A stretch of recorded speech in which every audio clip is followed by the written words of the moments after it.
Boa tarde a todos. Dá início à nossa sessão ordinária do órgão especial.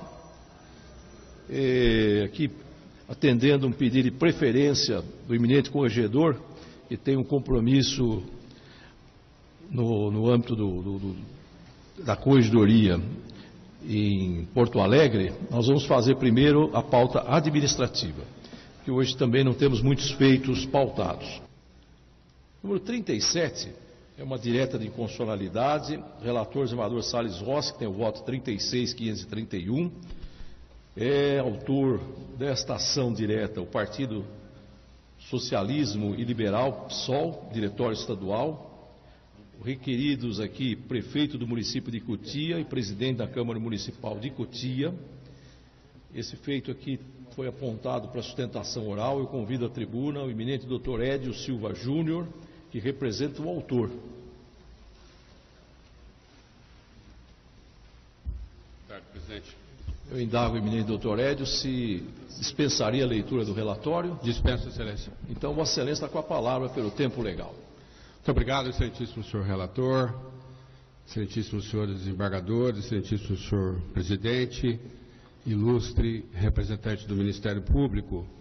Dizer primeiro da minha honra em ocupar essa tribuna e para tratar de uma ação direta de inconstitucionalidade que eu diria que tem uma natureza única, uma natureza singular, que trata-se de uma lei municipal de Cotia que proíbe a pesquisa científica, o uso de animais em pesquisa científica e proíbe o abate religioso de animais.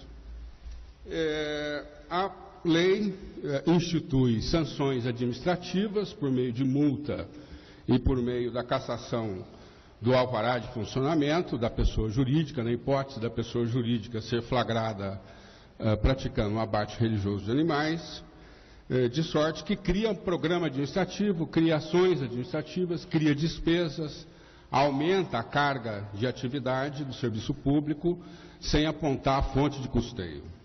Essa é a nossa primeira, portanto, impugnação do ponto de vista da inconstitucionalidade formal.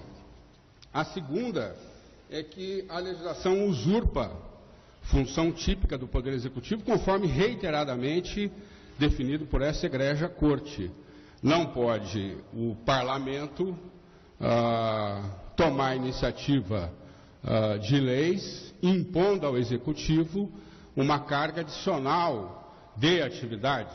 Nesses casos, seja a Constituição do Estado, quanto a Constituição Federal, quanto reiterada a jurisprudência dessa corte, entende que a iniciativa legislativa deve ser do Poder Executivo. E, por último, a ofensa ao Pacto Federativo, porque os maus tratos animais, em contexto civil ou religioso, é disciplinado por um conjunto de leis federais, o Código Ambiental, a Lei dos Crimes Ambientais, a Lei de Contravenções Penais.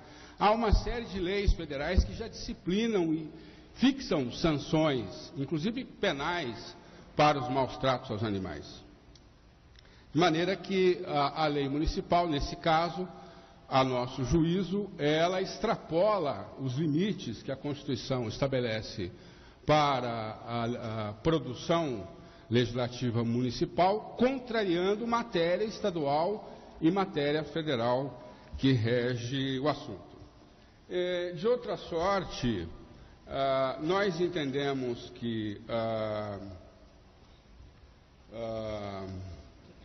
há uma discriminação desarrazoada e ilícita na lei municipal, porque a lei presume que o abate religioso seria, presumivelmente, implicaria maus tratos aos animais e desonera o abate comercial, como se o abate... Nós temos o maior rebanho bovino do planeta. Nosso rebanho é maior do que o da Índia. Vejam que a Índia não consome carne de vaca por preceito religioso, e o nosso rebanho bovino é o maior do planeta. Nós abatemos, por segundo, 180 frangos, um boi e um porco, segundo estatísticas do Ministério da Agricultura. Entretanto, o abate comercial, por meio do qual os brasileiros retiram a alimentação, o vestuário, medicamentos, como, por exemplo, a insulina, que tem origem animal, não foi criticado pela lei. A lei optou por criticar exclusivamente o abate religioso, que é praticado, inclusive, em pequena escala.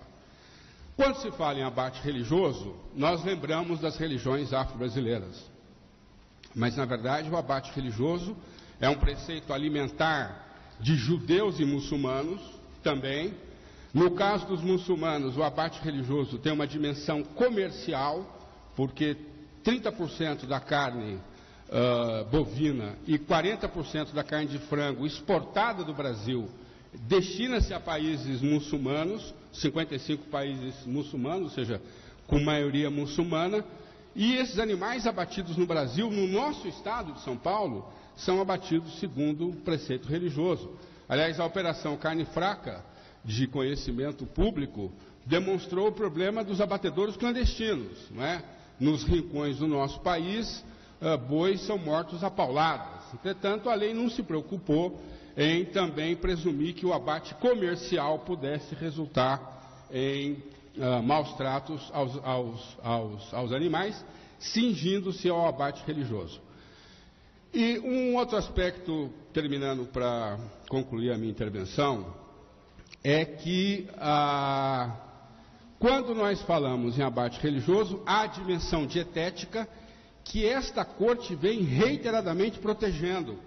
Nós encontramos diversos julgados em que o Tribunal de Justiça definiu indenização por danos morais a passageiros que requerem alimentação kasher, por exemplo, e o transportador aéreo negligencia. O sujeito passa horas em jejum e acaba requerendo uma indenização que o tribunal tem prestigiado reiteradamente, o direito à alimentação religiosa, o direito a uma dieta religiosa.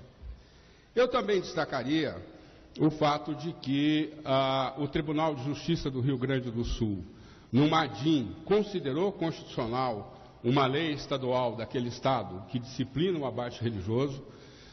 Nos nossos memoriais, nós juntamos precedentes da Corte Europeia, da Comunidade Europeia e da Suprema Corte Norte-Americana, em que essa matéria foi discutida exaustivamente. E tanto a Comunidade Europeia quanto a Suprema Corte asseguraram, disciplinam, seja por meio de normas, e os tribunais têm ratificado o direito ao abate religioso como expressão da liberdade de culto e de liturgia. Portanto, nós entendemos que, seja do ponto de vista formal, seja do ponto de vista material, a lei incorre numa sucessão de vícios e, em função deles, nós então requeremos que esta Igreja Corte declare a inconstitucionalidade dessa lei.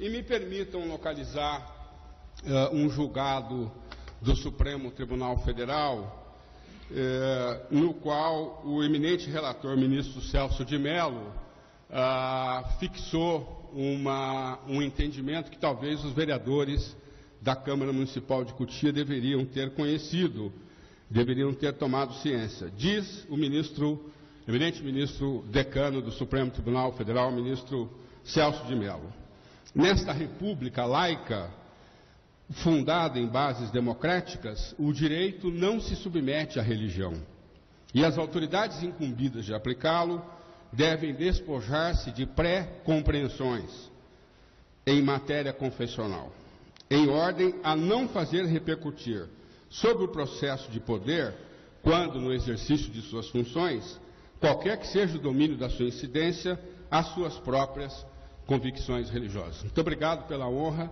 Muito obrigado, presidente. Muito bem. Cumprimento o eminente doutor Edio Silva pela brilhante sustentação e passo a palavra ao eminente relator. Senhor presidente, eu vou retirar de pauta. Então, fica o feito retirado de pauta pelo eminente relator para reexaminar o caso. Desembargador Xavier de Aquino. Vista dos autos. É possível? Eu acho que vamos aguardar o voto do eminente relator. Tá bom? Então, esse feito, número 37, fica retirado de pauta pelo relator, desembargador Salles Rossi. os advogados serão intimados oportunamente para continuidade do julgamento. Boa tarde.